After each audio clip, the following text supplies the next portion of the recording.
Hello guys. तो इससे पहले हम लोगों ने पढ़ा था। आज हम लोग पढ़ने वाले हैं फिर से ज्योग्राफी क्लासेस। सबसे आपके स्टार्ट हो जाएंगे पीटी क्लासेस।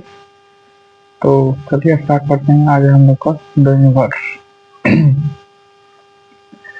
तो यूनिवर्स को हम लोग सबसे पहले समझते हैं। यूनिवर्स यानी हमारा ब्रह्मांड क्या है, हम लोग का ब्रह्मांड। ठीक है। तो उस चीजों को आज हम लोग डिस्कस करेंगे और उसी पे हम लोग हमारी आज की क्लासेस चलेगी। तो पहला है universe, the vast space surrounding earth is called the universe. यानी जो तारों के समूह से घिरा हुआ जो स्पेस है उसको हम लोग क्या बोलते हैं, यूनिवर्स बोलते हैं। It is mostly in space. यह क्या है, डेप्थ है।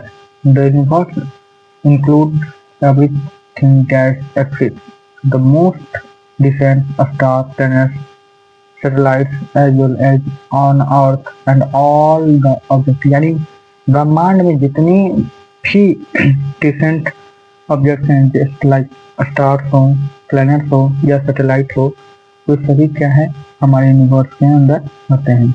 Nowadays, how big the universe is or whether it has any limit. यानी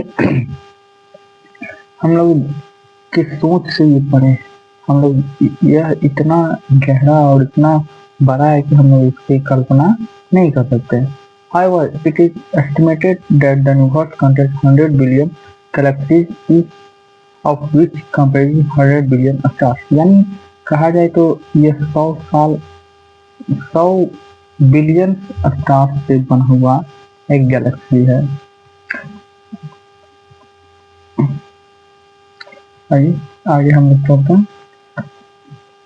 ये जो आप देख रहे हो इसको मैं थोड़ा सा डिफाइन करता हूँ। ये जो हमारा ये जो क्या है, हम लोग का गैलेक्सी है। ये क्या है, हम लोग का गैलेक्सी है। ठीक है, ये हम लोग का क्या है, गैलेक्सी है। एक मिनट, ये हम लोग का क्या है, गैलेक्सी है। ठीक है, जो पूरा ये आपको दिख रहा है यही हम लोग का क्या है, गैलेक्सी है। ये पूरा नेक्स्ट है the sun which sustains all the life on our planet is only one of the billions and billions of stars exist in the universe, where the planet Earth on which we live is only the tiniest tick in the vast space called universe। यानी कहा जाता है कि जो सन है उसके surround जितनी भी स्टार्स हैं वो करोड़ों वर्ष पहले से यूनिवर्स में मौजूद हैं, जहाँ पे हमारा अर्थ भी एक प्लेनेट के रूप में वहाँ पे मौजूद है, जिसे हम लोग एक टाइनी यानी छोटा सा बोल सकते हैं universe. The earth is one of the 8 planet of the which revolve around a central star called the sun। यानी तारों के समूह में अगर कहा जाए तो सबसे बड़ा और सबसे पुराना जो तारा है वह है सन, और उसमें जो 8 प्लेनेट हैं उसमें हमारा एक अर्थ भी शामिल है। The billions of stars which exist in the universe are not distributed uniformly in space। तो बहुत सारे स्टार्स हैं जो एक तरह से हमारे यूनिवर्स में यूनिफॉर्मली तरीके से नहीं है। The stars in the form of clusters of billions of stars called Galaxy. यानी बहुत सारे तारों के समूह को हम लोग क्या बोलते हैं, गैलेक्सी बोलते हैं। क्या बोलते हैं, Galaxy. Thus, in order to study the constitution of the universe, we have the first discovered the objects like galaxies, stars, planets, and satellites, each which are found in the universe। तो अगर हमें इन सब को समझना है तो सबसे पहले हमें डिस्कस करना पड़ेगा गैलेक्सीज के बारे में, स्टार्स के बारे में, प्लैनेट्स के बारे में एंड सैटेलाइट्स के बारे में, तभी जाके हम लोग अपने यूनिवर्स को समझ सकते हैं। तो नेक्स्ट टॉपिक है हम लोग का सबसे पहला कि ओरिजिन ऑफ द यूनिवर्स, यानी यूनिवर्स की उत्पत्ति हुई कैसे।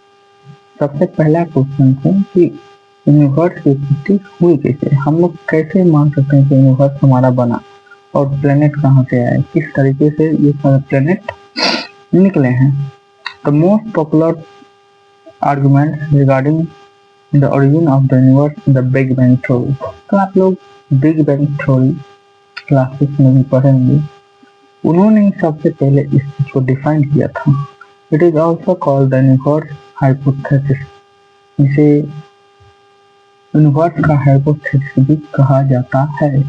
एडविन हबल जो थे 1920 में इन्होंने प्रोवाइड किया था evidence of the universe is expanding, यानी इन्होंने सबसे पहले यूनिवर्स को क्या किया था, डिफाइन किया था। यानी कब किया था, 1920 में। आप लोग इसको चाहें तो अंडरलाइन कर ले, ज्यादा बेटर होगा। नेक्स्ट है हम लोग का as time passes galaxies move further and further apart, यानी जैसे ही हम लोग के गैलेक्सीज आगे जाती गई, गैलेक्सी जो है धीरे धीरे टाइम मूव होता हुआ गैलेक्सी जो है विभिन्न विभिन्न पार्टों में बढ़ती गई। The distance between the Galaxy is found increasing and thereby the universe considered to be the expanding, यानी कहा जाता है कि गैलेक्सी जिस तरीके से का विस्तार हुआ उस तरीके से ये जो आपस में वहाँ पे जो प्लेनेट बने, जो उन सभी के बीच में क्या एक्सपेंड होते हैं, यानी एक दूसरे से दूर होते गए। Here the expansion of the universe means an increase in a space between the galaxies, यानी स्पेस में क्या है, गैलेक्सी जो है विभिन्न तरीकों से दूर एक दूसरे से दूर होते गए। However, scientists believe through the space between the galaxies in increasing the observation do not support the expansion of galaxies in itself, and alternative to this holy concept of steady state, यानी कुछ scientist हैं जो इनको मानकर चलते हैं और कुछ है जो इनको मानकर नहीं भी चलते हैं। सबका अपना अपना मेथड है। It considered the universe to be roughly the same at any point in the time. It did not have beginning and did not have end. यह एक काल्पनिक है, ना तो इसको हम लोग शुरू का पता है ना ही हम लोग इसके अंत तक जान सकते हैं। तो ये एक काल्पनिक रूपरेखा है जिसको हम लोग मान सकते हैं। आपको हम पिक्चर के माध्यम से समझाने का प्रयास करते हैं।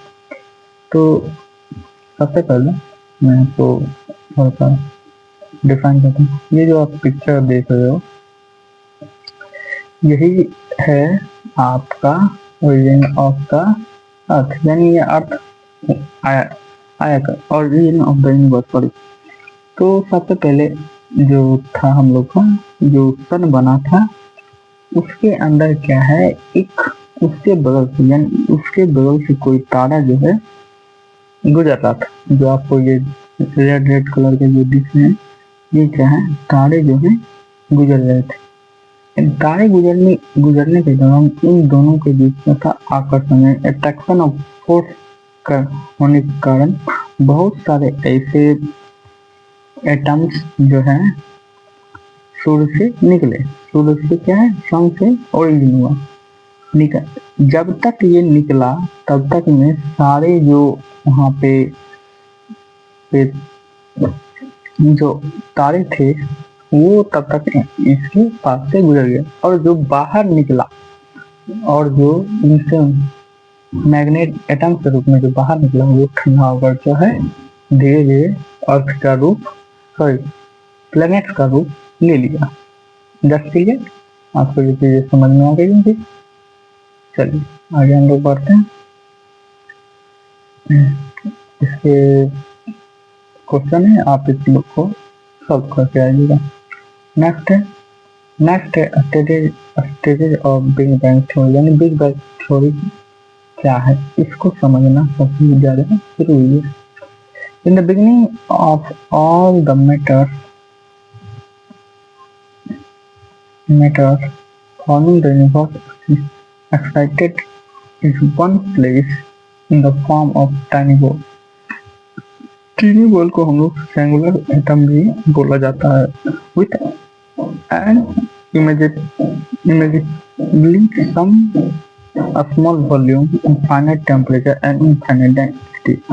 यानी कहने का मतलब जब सूर्य में विस्फोट हुआ, सूर्य से जो एटम्स निकले थे तो उसका जो वो बॉल था, एक बॉल के रूप में था, उसका क्या था, उसका वॉल्यूम बहुत कम था लेकिन उसका टेम्परेचर इनफाइनाइट था और उसकी जो डेंसिटी थी वो भी बहुत इनफाइनाइट थी। यानी इसको हम लोग डिफाइन नहीं कर सकते थे।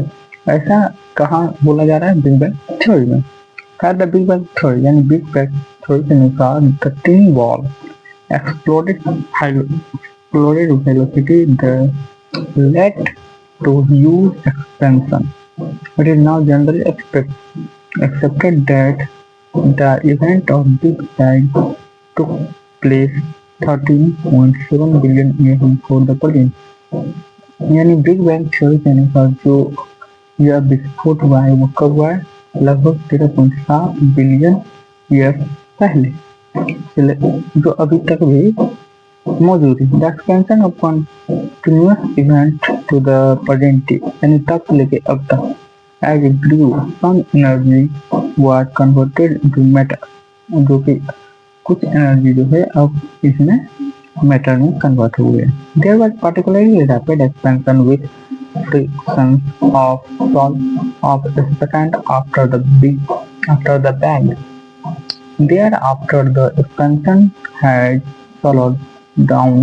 Within the first 3 minutes from the Big Bang event, the first atom began to form. Within 3 lakh years from the Big Bang, the temperature dropped to 4500 Kelvin and gave the rays of atomic matter. The universe became transparent. यानी कहा जाए तो लगभग 3 लाख साल पहले big bang theory के अनुसार जो यूनिवर्स में जितने भी प्लेनेट थे उसका जो टेम्परेचर जो था कितना आ गया था, लगभग 4500 केल्विन के करीब पहुंचा था, जिसकी वजह से हमारा जो यूनिवर्स था वो लगभग क्या था, ट्रांसपेरेंट हो गया था। तो कुछ एविडेंस है तो the light from the Galaxy is red shifted. इसका इंट्रक्शन हम लोग देख सकते हैं, आप लोग चाहे इसको पढ़ सकते हैं। नेक्स्ट आइए, इस क्वेश्चन को भी आप लोग सॉल्व कर लें। नेक्स्ट है स्टार। तो स्टार को हम लोग कल डिफाइन करते हैं। आज के लिए थैंक यू।